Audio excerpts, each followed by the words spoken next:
Protesto, guardar.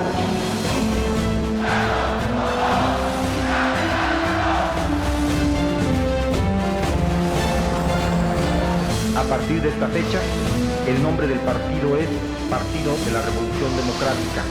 Para que en este foro se expresen todas las corrientes ideológicas y de opinión.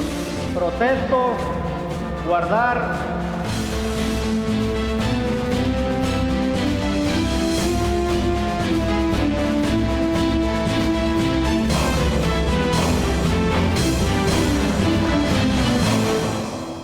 ...1988 fue uno de los años más críticos en la historia del régimen político mexicano.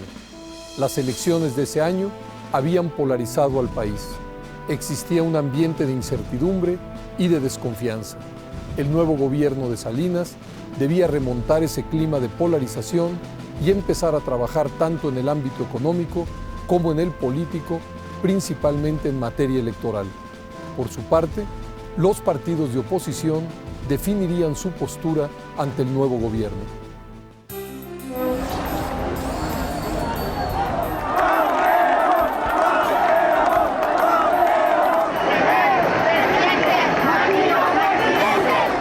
Los partidos políticos extremaron sus posiciones por la desconfianza en la manera como habían sido organizadas las elecciones.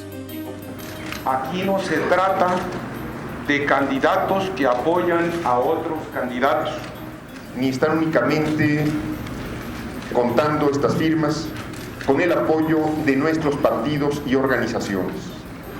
Que el candidato presidencial del PRI no obtuvo ni siquiera la mayoría relativa de los votos realmente emitidos el 6 de julio. En los meses que siguieron a la elección, los partidos políticos definieron sus posiciones.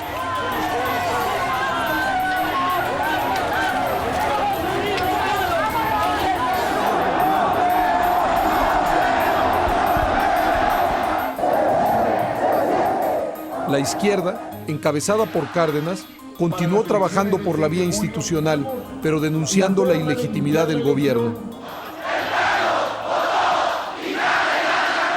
Tenemos una certidumbre. El Frente Democrático Nacional obtuvo la votación más alta en la elección presidencial.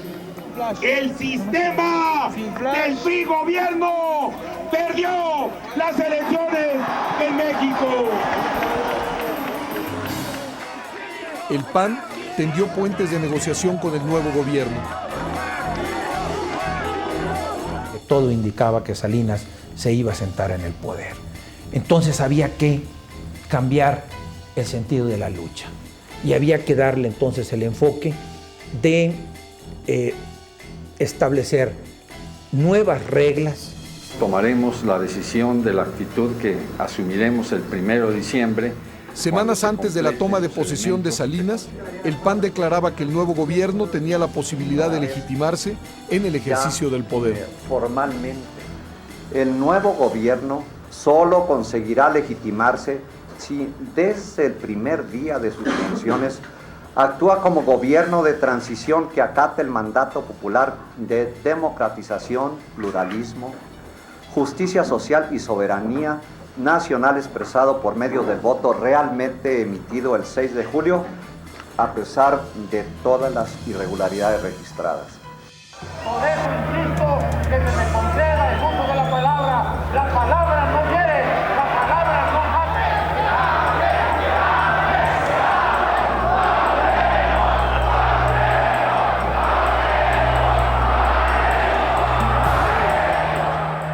Obligado por las circunstancias,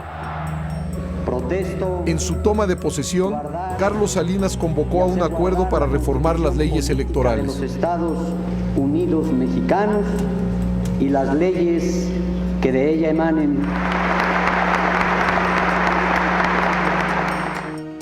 Propongo un nuevo acuerdo político que fortalezca nuestra unidad y dé cabida a nuestras diferencias. Tiene que ser un acuerdo que perfeccione los procedimientos electorales, actualice el régimen de partidos y modernice las prácticas de los actores políticos, comenzando por el propio gobierno. Que al día siguiente de la toma de posesión, el 2 de diciembre de 1988, invité al principal partido de oposición, que en ese momento era el PAN, a dialogar, y lo hicimos en Palacio Nacional, en la sede del Poder Ejecutivo. Y posteriormente varios partidos que habían formado parte del Frente Democrático Nacional del ingeniero Cárdenas también participaron en esos diálogos, y el propósito fue, desde el inicio del gobierno, abocarnos mediante el diálogo a un proceso de reforma electoral que le abriera cauces democráticos al país. Un mes después, el gobierno de Salinas convocó a un proceso de consulta para un nuevo marco electoral. Como no desaparecían del todo las impugnaciones al resultado de las elecciones que lo llevaron a la presidencia, Salinas tomó decisiones audaces sobre varios asuntos. La institución presidencial estaba seriamente cuestionada. De ahí que haya iniciado desde los primeros días de su mandato una especie de campaña permanente por reconquistar lo que el voto no le había garantizado. Anunció la puesta en marcha del Programa Nacional de Solidaridad. Pondré de inmediato en marcha el Programa Nacional de Solidaridad Social, con acciones eficaces en las regiones rurales y en las zonas urbanas con niveles de vida más deprimidos. Solidaridad es nuestra, con desarrollo se demuestra. Solidaridad, vencemos. Ahora, ¿pero por qué está llorando, don Beto? Si no estoy llorando, Jacinto. Lo que pasa es que me entró una basurita en los ojos y parece que estoy llorando, pero no es cierto. Solidaridad, unidos para progresar. En el caso del presidente Salinas, pues fue el caso de la quina, básicamente, ¿no? Dar el gran golpe de la quina y decir desde la tribuna del Congreso, aquí hay autoridad, aquí hay ley, aquí hay un presidente. Y sedujo a muchísima parte de la población, se olvidó el problema electoral suscitado en el 88, que pues es muy difícil de dilucidar de todas maneras, en todos sentidos, y el presidente adquirió una gran autoridad para llevar a cabo las reformas que le interesaba hacer.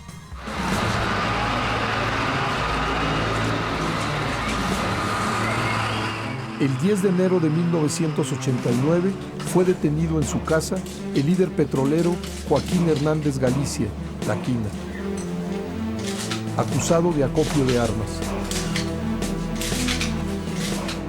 Estas armas fueron localizadas, como ya se informó, en la casa del señor Joaquín Hernández Galicia, en Ciudad Madero, Tamaulipas.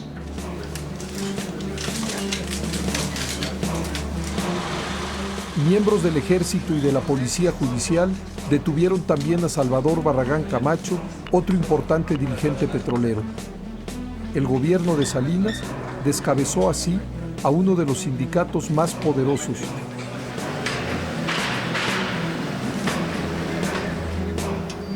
En febrero fue aprehendido Eduardo Legorreta. Han sido presentados a efecto de ser declarados los señores licenciado Eduardo Legorreta Chobet y licenciado Jaime Ceballos Cervantes, ambos funcionarios de operadora de bolsa. En el ámbito económico se intentaba superar el estancamiento. Para conseguirlo era necesario contener la inflación y reducir la deuda externa. Compatriotas, buenas noches. Quiero informarles que hace unos momentos se concluyó con el Comité de la Banca Internacional el acuerdo que permite resolver el problema del endeudamiento externo excesivo de nuestro país.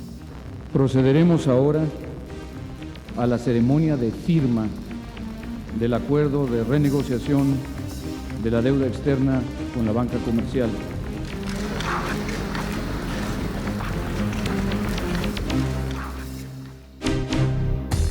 Acotado el problema de la deuda, Salinas puso en marcha de inmediato un intensivo programa de privatización, desregulación, eliminación de subsidios y liberalización de precios.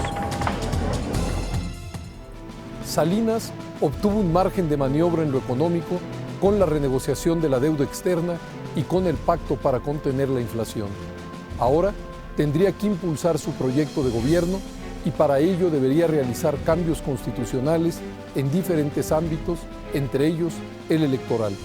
El PAN contaba con los votos necesarios en el Congreso para negociar esos cambios legislativos. El gobierno de Salinas tenía necesidad de buscar un nuevo aliado político.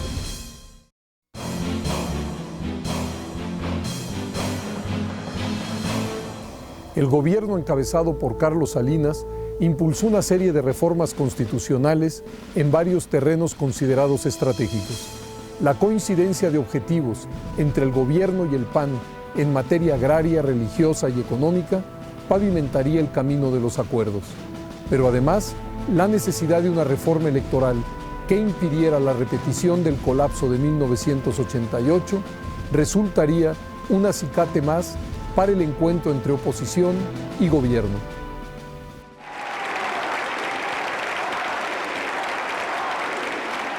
Entonces el PAN establece este pacto con el PRI de Salinas de Gortari, por un lado, para fortalecer la política económica de Salinas de Gortari, llamada neoliberal, que en lo fundamental coincidía con la plataforma del PAN. Y por otro lado, para recibir algunas ventajas para el PAN, como era el reconocimiento de algunos de sus triunfos a nivel estatal. Pronto, una nueva coyuntura electoral ayudaría a modelar el nuevo rumbo que tomaría la política. El mismo día se celebraron elecciones en Baja California y en Michoacán.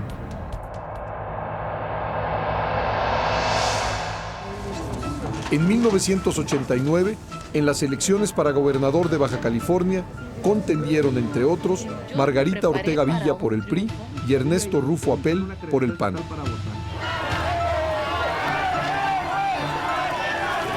Al finalizar la jornada electoral, cuando se había computado la mayoría de los votos, Rufo Apel proclamó su triunfo.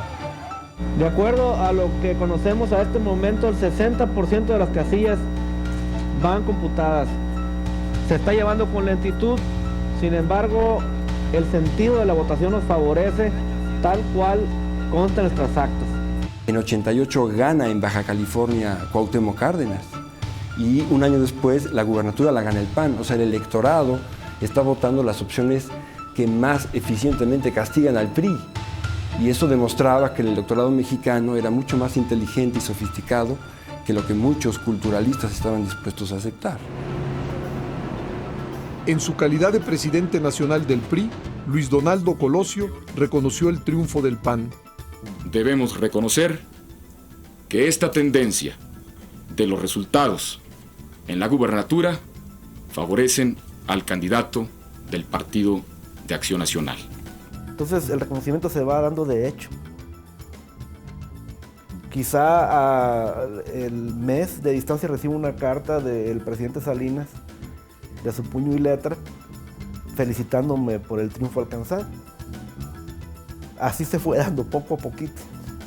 Protesto, guardar y hacer... Era un hecho histórico sin precedentes. Ernesto Rufo se convertiría en el primer gobernador electo de un partido opositor al PRI. Fue un momento muy grato.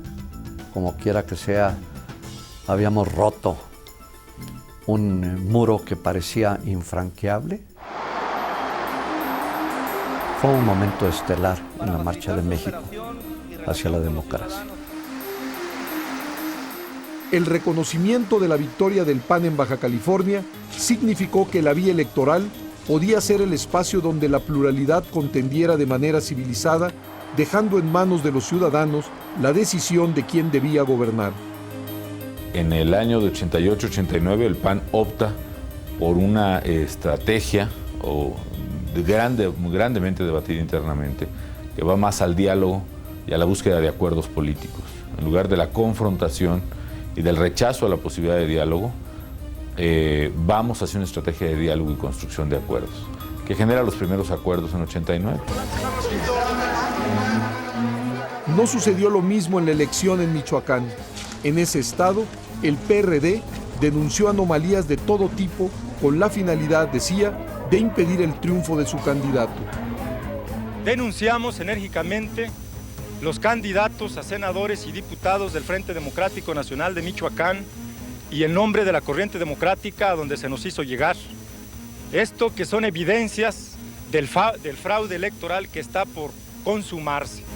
Cuando se da la elección de Baja California, que es la primera que reconocen, que le reconocen a la oposición, ese mismo día hubieron elecciones en Michoacán y nosotros ganamos. Y al PAN le reconocieron el triunfo en Baja California y a nosotros nos hicieron un fraude. Era muy sencillo. Si se negociaba, se podía ganar.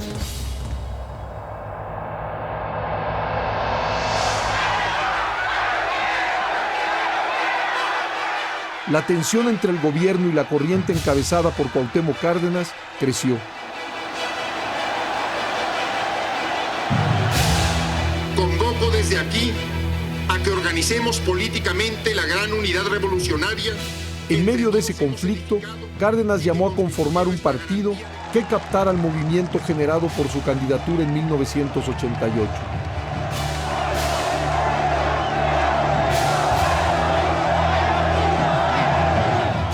Me permito proponerles que a partir de hoy emprendamos la tarea de edificar el Partido de la Revolución Democrática.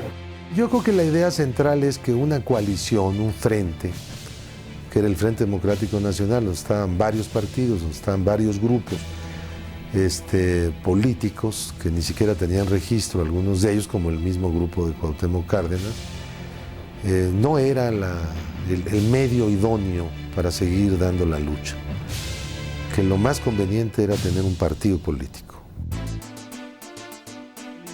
En mayo de 1989 se celebró la primera Asamblea Nacional Constitutiva del Partido de la Revolución Democrática. A partir de esta fecha, el nombre del partido es Partido de la Revolución Democrática. El PRD surgió de la confluencia de fuerzas que se habían encontrado en las elecciones de 1988. La izquierda era un referente muy polarizado, había partidos, estaba la izquierda partidaria y estaba la izquierda social, y la izquierda, se puede decir, del PRI, que representaba el ingeniero Cárdenas, Porfirio Muñoz Ledo, a Ifigenia Martínez. Cuauhtémoc Cárdenas fue elegido presidente nacional del PRD en noviembre de 1990. ¡Viva el PRD! ¡Viva México!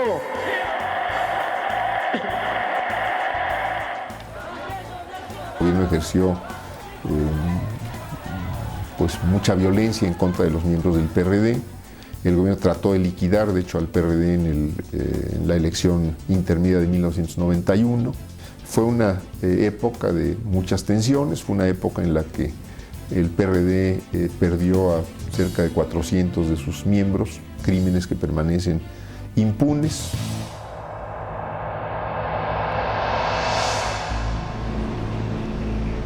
Mientras tanto, el PRI realizaba un nuevo intento por modernizarse. Buscaba ampliar los mecanismos de participación popular, evitar nuevas disidencias y dirimir conflictos entre la cúpula partidista. Luis Donaldo Colosio, como dirigente nacional, era el responsable de vencer las resistencias internas para transformar al PRI en una institución más abierta. Abrió posibilidades para mayor participación de las bases, de los comités seccionales, incorporó jóvenes a puestos de dirigencia, de influencia dentro del PRI y tuvo una convivencia singular, no de confrontación, pero sí de cambio, de modificaciones a los paradigmas, a los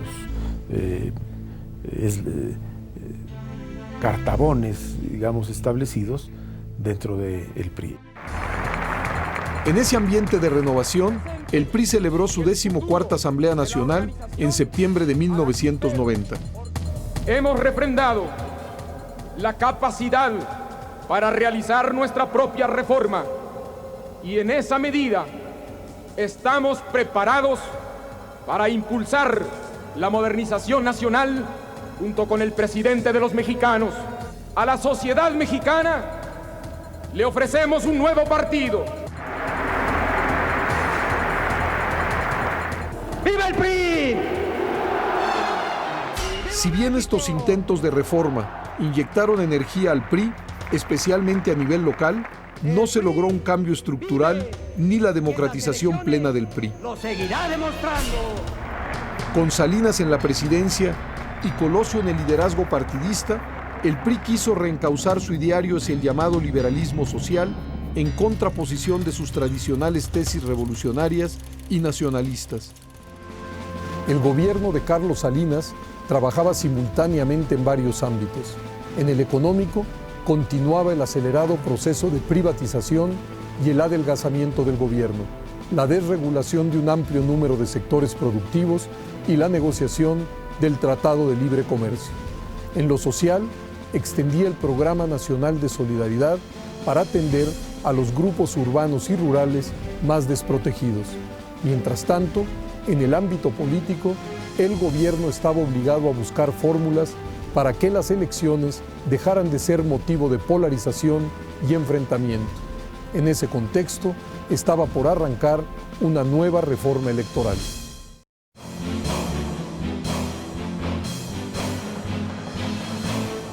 Después de la elección presidencial de 1988, apareció con absoluta claridad y urgencia la necesidad de emprender una nueva reforma política que impidiera que los procesos electorales polarizaran y desgarraran al país. México no podía ir a unas nuevas elecciones federales con las mismas instituciones y leyes que nos habían colocado al borde de una gran convulsión social. Había una amplia y justa demanda de que nuevas instituciones y leyes garantizaran la imparcialidad en los comicios.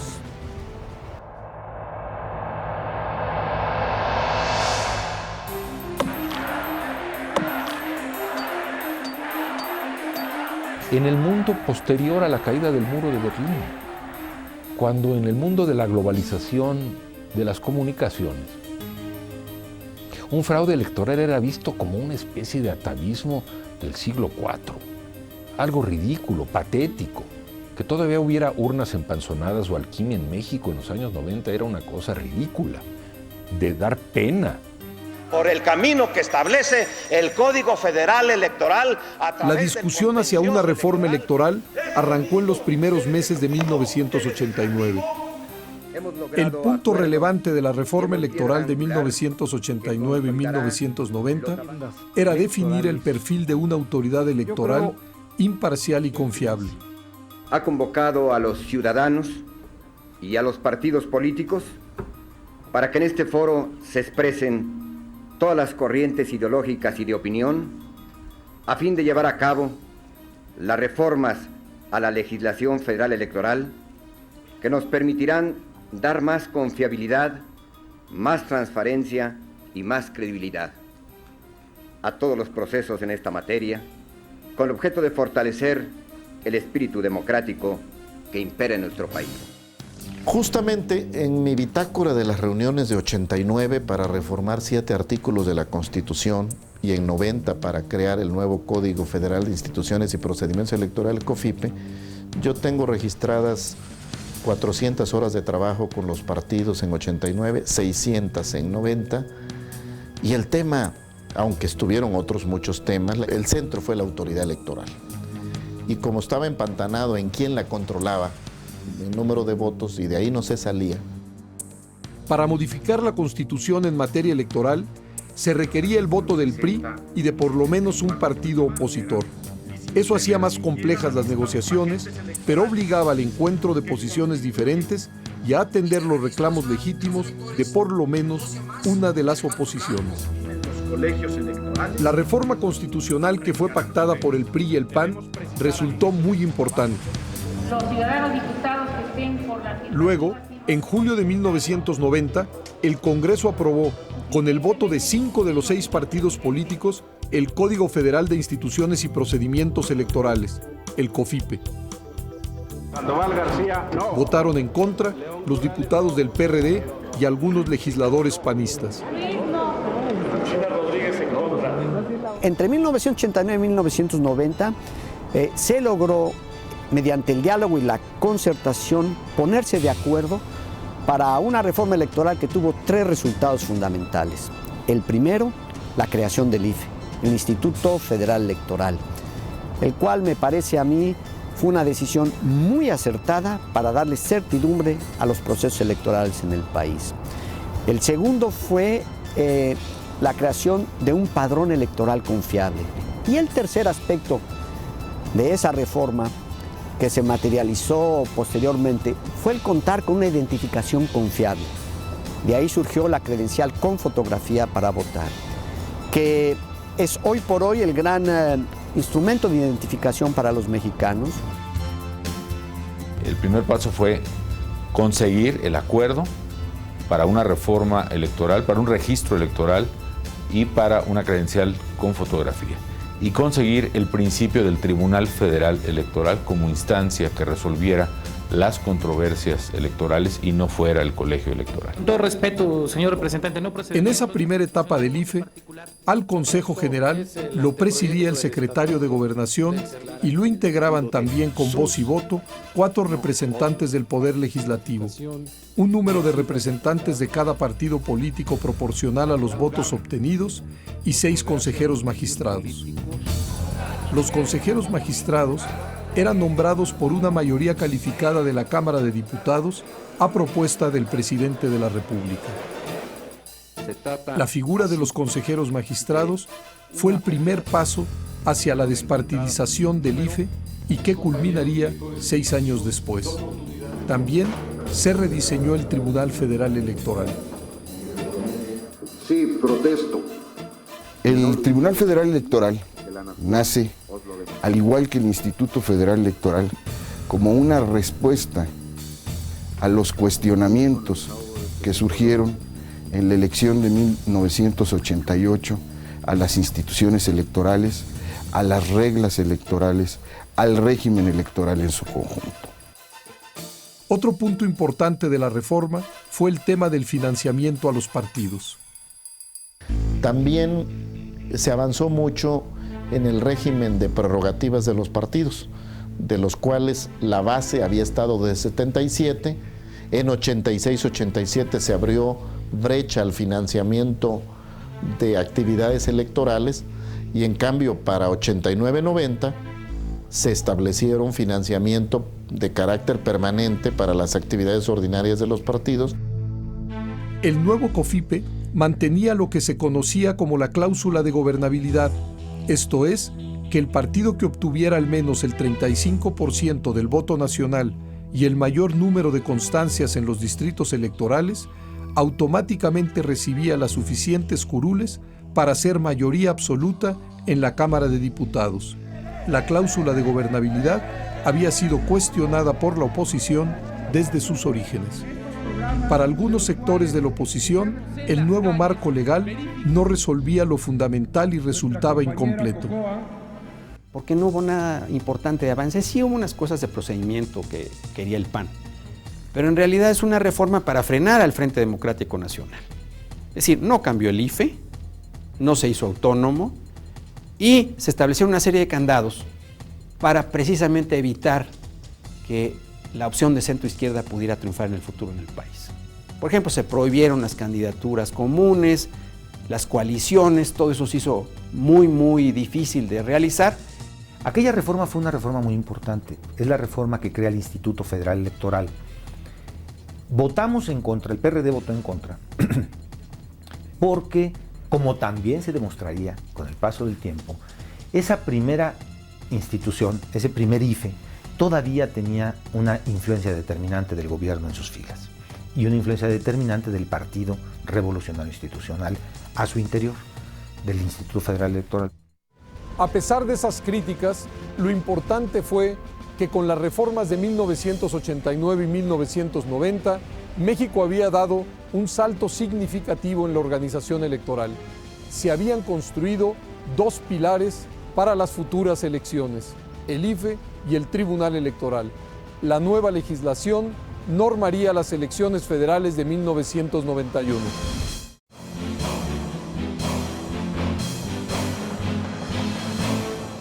Las elecciones federales intermedias de 1991 pondrían a prueba las leyes e instituciones electorales creadas por la reforma de 1989 y 1990. Era imprescindible que la vía electoral refrendara su viabilidad.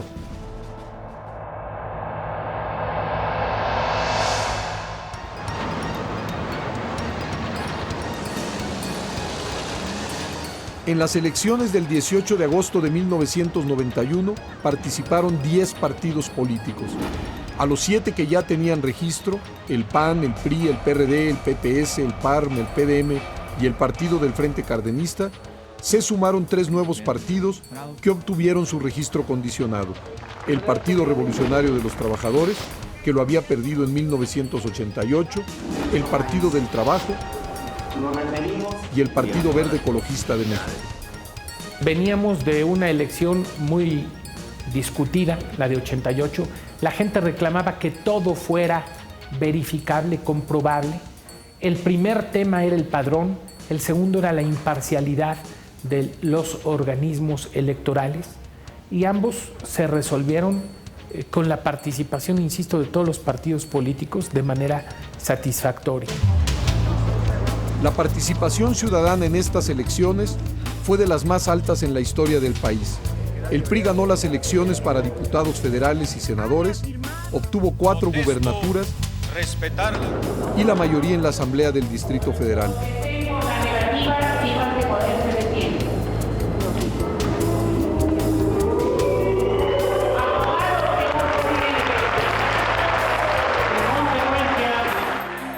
El triunfo del PRI se atribuyó a la mejoría en la imagen del gobierno de Salinas. Salinas estaba en su apogeo,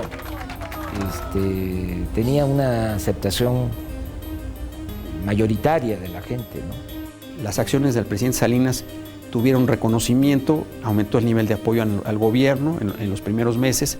Y en esas elecciones, recordemos que de 300 distritos electorales de mayoría, el PRI solo perdió 10. Cuando vemos el resultado, pues fueron varios días de depresión ahí, de que no nos explicamos qué había pasado.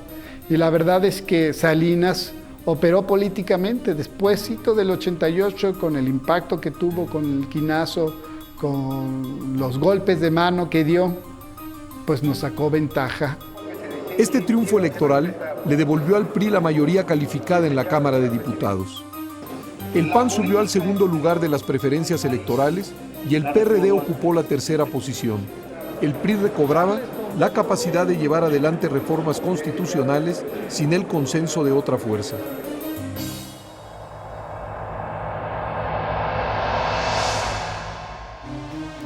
Pero el mismo día que el IFE celebraba sin mayores contratiempos su primera elección federal, en los estados de Guanajuato y San Luis Potosí se abrieron 2 conflictos postelectorales mayores.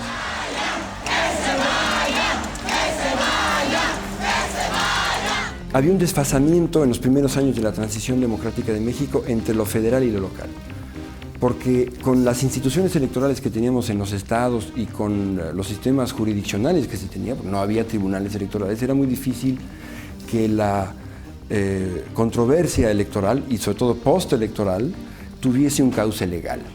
Por lo tanto, los primeros enfrentamientos, digamos, complejos electorales de la transición se dan en el espacio de los municipios y los estados, y se empieza a tejer a través de acuerdos políticos la posibilidad de la alternancia a partir de la incertidumbre que producían los procesos electorales todavía de entonces. En Guanajuato, el PAN postuló como candidato al entonces diputado Vicente Fox Quesada. El PRI nombró al exregente de la Ciudad de México, Ramón Aguirre Velázquez. Y el PRD a Porfirio Muñoz Ledo.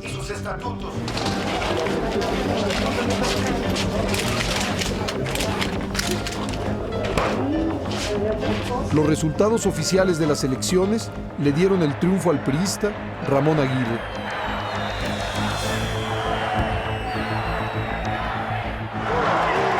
Por su parte, Vicente Fox se proclamó triunfador.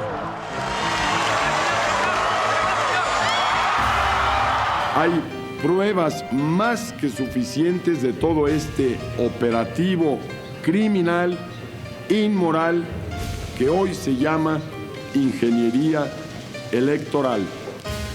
Vamos a dar la batalla como corresponde en términos de derecho, y en términos legales. Queda la instancia del Tribunal Estatal Electoral.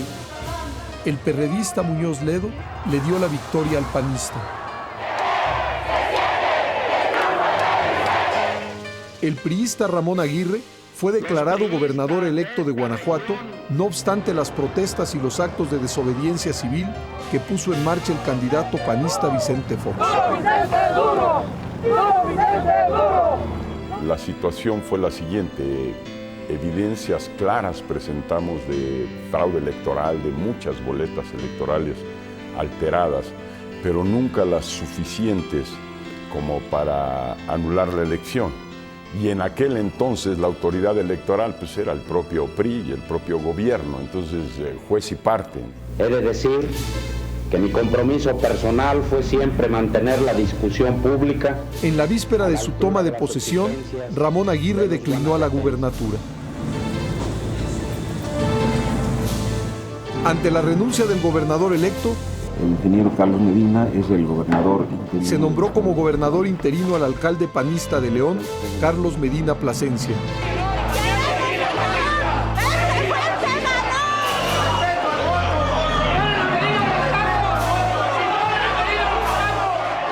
Esto para mí pues es de profunda satisfacción, es un nombramiento y una invitación a trabajar y a seguir sirviendo desde la administración pública ahora a los guanajuatenses. Es un gran honor para mí, así lo reconozco y lo considero. Y he contestado a los diputados que a la reserva de que el ayuntamiento me otorgue la licencia. Protesto guardar y hacer guardar constitución política. ¡Sí! ¡Protesto! En San Luis Potosí, el PRI registró como candidato a Fausto Zapata Loredo. Su contrincante fue el doctor Salvador Nava, apoyado por el PAN, el PRD y el PDM. No hay razón siquiera. La noche de aquella elección, el priista Fausto Zapata se declaró triunfador. Quiero decirles que constituye para mí una gran responsabilidad saber que gobernaré al pueblo de San Luis Potosí durante los próximos 6 años. Que entiendan todos aquellos detractores que quieren minimizar este movimiento que ha sido realmente popular, que la única voz que cuenta es la de este pueblo.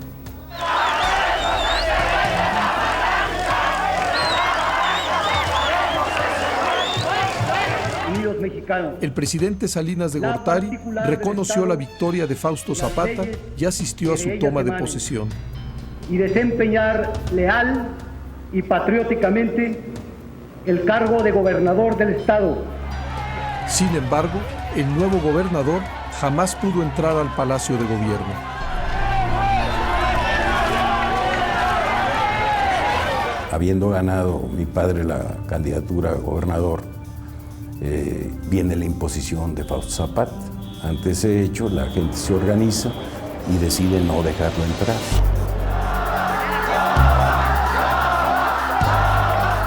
La oposición aprendió a luchar con las armas que tenía en la mano.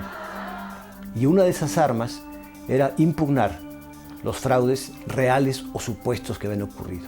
Es decir, desnaturalizar la base jurídica de la elección, impugnarla, inventar una estructura de fraude, a veces con razón y a veces sin ella, para que la elección, tal como había ocurrido, quedara desvirtuada y al final de cuentas se resolviera fuera de las urnas y fuera del sistema electoral. Mi padre toma la estrategia de salir en una caminata hacia la Ciudad de México, estableciéndole un compromiso al gobierno de la República que en caso de que no renunciara Fausto Zapata, él llegaría a la Ciudad de México.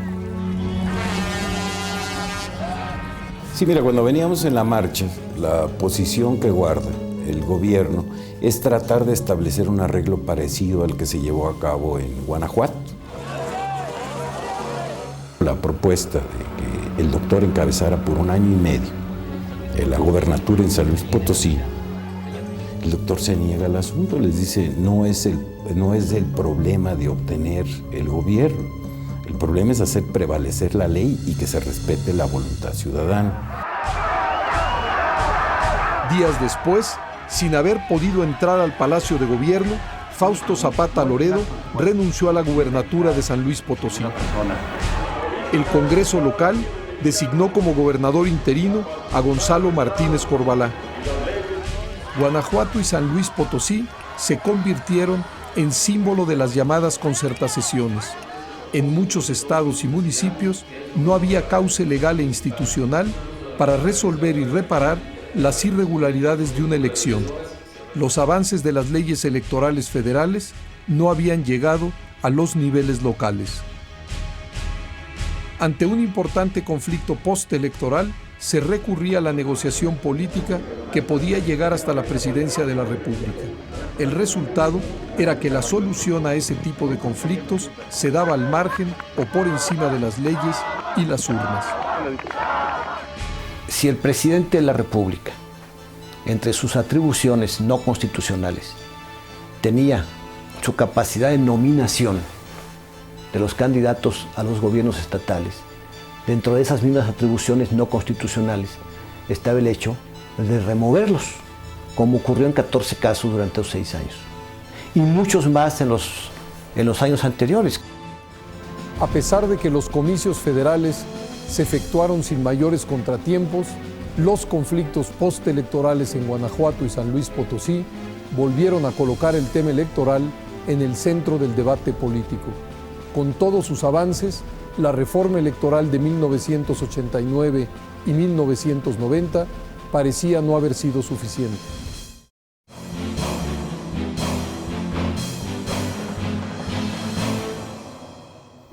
Las elecciones de 1991 le habían otorgado al PRI la mayoría en el Congreso. Esta mayoría permitiría al gobierno de Salinas impulsar un ambicioso y agresivo programa de reformas para modificar profundamente el panorama político, económico y social del país. Sin embargo, en el ámbito electoral todavía existían demandas por mejores condiciones de equidad. Estas demandas provocarían una nueva reforma.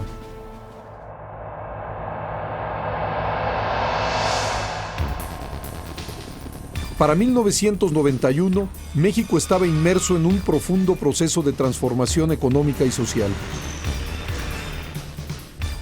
La economía mexicana ha recuperado su estabilidad, se transforma en sus estructuras y ha crecido. La clave ha sido y seguirá siendo la permanencia de la política económica, el estricto control del gasto público, un sistema fiscal competitivo, la reducción de la deuda, la apertura comercial y la desregulación, la promoción de la inversión y de las exportaciones. El régimen de Salinas fue un régimen contradictorio, porque optó por la gran modernización económica, relegando claramente la modernización política. Yo siempre he defendido el sentido de muchas de las reformas económicas de Salinas y aún las sociales. Fue una presidencia importantísima en ese sentido y en el buen sentido. Pero en términos políticos, falló. Falló porque no propició la continuidad y la maduración democrática de México. Porque en ese sexenio había problemas electorales en todos los estados y en todos los municipios. El llamado cambio estructural de la economía estaba en marcha sin que aparentemente surgieran resistencias políticas. Salinas lo que hizo es darle un impulso y un encuadre político e ideológico al proceso de reforma muy fuerte. Y entonces tuvimos reformas que en cierto momento eran impensables, por ejemplo, la del artículo 27 de la Constitución, que llevó a la posibilidad de privatizar el ejido. Fue así que se reformó el artículo 27 constitucional para abrir el ejido a la inversión privada.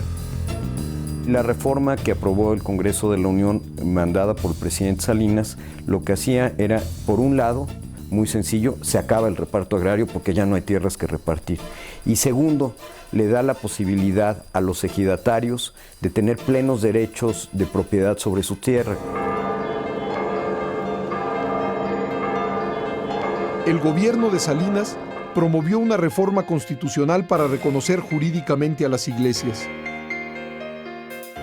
Para presentarle la solicitud de registro constitutivo de la Iglesia Anglicana de México. Entonces, las reformas de 1992 en realidad lo que buscan es regresar al espíritu liberal de 1857, eliminando las partes más radicales y más anticlericales de la propia Constitución, pero sin quitar los principios elementales de separación entre el Estado y la Iglesia y de fortalecimiento del Estado laico. El gobierno de Salinas también negoció el Tratado de Libre Comercio con Estados Unidos y Canadá. México estaba teniendo muchas dificultades para estar en el mapa de la inversión extranjera directa. Acaba de caer la cortina de hierro, había una gran atención hacia los países de Europa del Este y se empezaban a dirigir muchos flujos de inversión extranjera directa hacia aquellos países. Y México se tenía que posicionar en ese esquema de globalización para poder atraer recursos del exterior.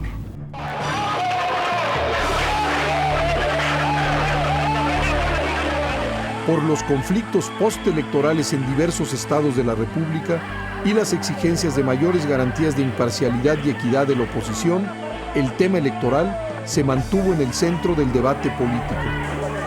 Si los partidos políticos consideran que es necesario adecuar la legislación electoral, adelante. Mientras construyen sus consensos, propongo que avancemos en 3 aspectos fundamentales de la reforma política. Primero, hacer transparente el origen del financiamiento de los partidos. Segundo, poner topes a los costos de las campañas electorales. Y tercero, en torno a los medios de comunicación y a los procedimientos que garanticen avances en la imparcialidad de los procesos electorales. En 1993, los partidos políticos exigieron que se abocara a la realización de pasos adicionales para avanzar en el proceso democrático de México. Y ahí también hubieron 3 elementos fundamentales en esa reforma. El primero, que se pusieron topes a los gastos y financiamientos de los partidos en las campañas. Fue la primera vez que se hizo. Segundo, se prohibió el financiamiento del exterior. Y tercero, se reformó la Constitución para que el Senado de la República se integrara de manera plural en base a la lista proporcional. En 1993, el Congreso reinició el debate sobre la fórmula de integración de la Cámara de Diputados y la elaboración de reglas para el control de las finanzas partidistas. El director del IFE dará respuesta a los temas que son los que nos ocupan. Por su parte, el IFE convocó a la realización del Foro para la Reforma Electoral. Distintos especialistas en materia electoral y analistas políticos participaron en las 5 reuniones, cuyas conclusiones fueron enviadas al Congreso para enriquecer el debate legislativo.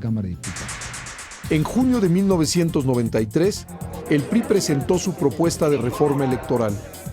Días después, el PAN y el PRD hicieron una contrapropuesta, con iniciativas de cambio a nivel constitucional que el PRI aceptó casi en su totalidad. La Cámara de Diputados integró una comisión plural integrada por todos los partidos para construir el consenso para la reforma electoral. Pero al momento de su aprobación, el PRD votó en contra.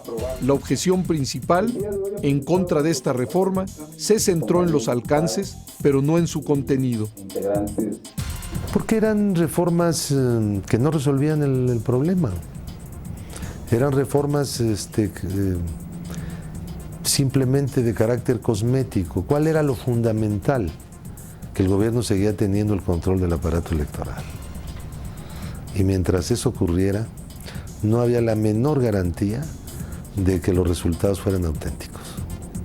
Por eso no estábamos de acuerdo. La reforma electoral de 1993 abarcó 8 artículos constitucionales y 170 disposiciones del COFIPE. Se modificó la integración del Senado de la República para inyectarle una representación plural. pasando de 64 a 128 senadores, 4 legisladores por entidad, 3 serían para la mayoría y 1 para la primera minoría. En la Cámara de Diputados, la cláusula de gobernabilidad se sustituyó con una nueva fórmula. Hubo un elemento sustantivo al modificarse la composición de la Cámara de Diputados y aceptarse que ningún partido político pueda tener más de 315 diputados. Eso significa que para que haya reformas constitucionales en el país desde esa reforma, necesariamente tienen que ponerse de acuerdo cuando menos 2 fuerzas políticas. Con la reforma electoral de 1993, desapareció la autocalificación de las elecciones. Y se desaparecieron los colegios electorales de diputados y senadores, haciendo que los órganos del IFE, el Consejo General para los de representación proporcional, los consejos locales para los senadores, los consejos distritales para los diputados, hicieran la calificación declaratoria de validez y expedición de las constancias de mayoría o de asignación proporcional de los electos. Por primera vez en la historia, se establecieron reglas desde el texto constitucional para el financiamiento de los partidos y las campañas políticas. En el COFIPE se definieron los distintos tipos de financiamiento permitidos para los partidos. Se prohibió el financiamiento proveniente de las dependencias públicas, organizaciones internacionales, ministros de culto, asociaciones religiosas, extranjeros y empresas mercantiles. Se fijaron topes a las aportaciones individuales de la militancia y las anónimas. Se estableció por primera vez en la historia la obligación de los partidos de presentar al IFE un informe anual de sus ingresos y gastos. Este cambio también fue absolutamente clave. Y claro, el IFE tuvo que administrar eso y el gran dilema no resuelto en el mundo de los financiamientos privados, que sin embargo se establecieron su regulación pues con toda precisión en la ley. Al Tribunal Electoral se le dieron las facultades para sancionar, hasta con la pérdida del registro, las violaciones a las nuevas disposiciones electorales. En 93, al desaparecer los colegios electorales, tenía que verse quién iba a ser la última instancia. Y entonces se tomó la determinación de que las salas del tribunal, las 5 salas regionales del tribunal, que responden a la geografía electoral, resolvieran en primera instancia, pero hubiera un recurso ante una segunda instancia en el propio tribunal. Y esto se constituyó en la sala de segunda instancia del Tribunal Federal Electoral en 1993. También se incorporó al marco electoral la figura legal de los observadores electorales nacionales. Se reglamentó la formación de coaliciones políticas, la realización de encuestas y el establecimiento de un sistema para recabar y dar a conocer resultados preliminares. Durante esos años, del 91 al 94, al 93, aprendimos. Fue el aprendizaje enormemente rico que nos hizo entender que la observación de elecciones iba mucho más allá de la presencia en la jornada electoral, que había que vigilar a la autoridad electoral, a los medios de comunicación, el uso de recursos para la compra del voto, y ya en la jornada electoral toda aquella fauna y flora del truco, el ratón loco, los mapaches, en fin, todas las prácticas que hacían posible violar el respeto al voto. La reforma electoral de 1993 fue acordada mediante una negociación entre el PRI y el PAN. Daba respuesta a muchas de las exigencias de la oposición y constituyó un avance en diversos temas electorales. Fue una reforma que introdujo las primeras reglas para normar las relaciones entre dinero y política. Sin embargo, la reforma de 1993 no resolvía un asunto fundamental de la democracia, que las autoridades electorales fueran realmente independientes del gobierno.